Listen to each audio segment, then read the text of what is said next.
राज्यस्तरीय Odisha joint entrance फल प्रकाशित गत 8/6/2026 प्रकाश पाई चलित जॉइंट एंट्रांस परीक्षा फल बालेश्वर जिला खैरा ब्लॉक बर्तना ग्राम पंचायत अधीनस्थ कुसुमा ग्रामर श्री ब्रह्मानंद प्रधान माता श्रीमती ज्योतिलेखा प्रधान ज्येष्ठ पुत्र श्री ओम प्रकाश प्रधान राज्यस्तर में पंचम स्थान अधिकार करछंती।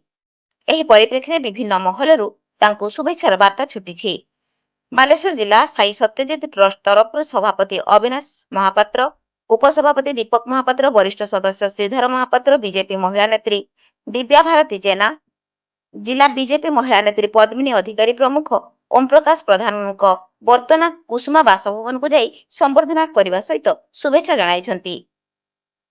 राज्य बीजेपी सभापति मनमोहन सामल ओडिशा सरकार आईन मंत्री सहित सांसद और अनेक विधायक माने शुभेच्छा जणाइबा संगे संगे उज्जवल भविष्य कामना करिसेंती।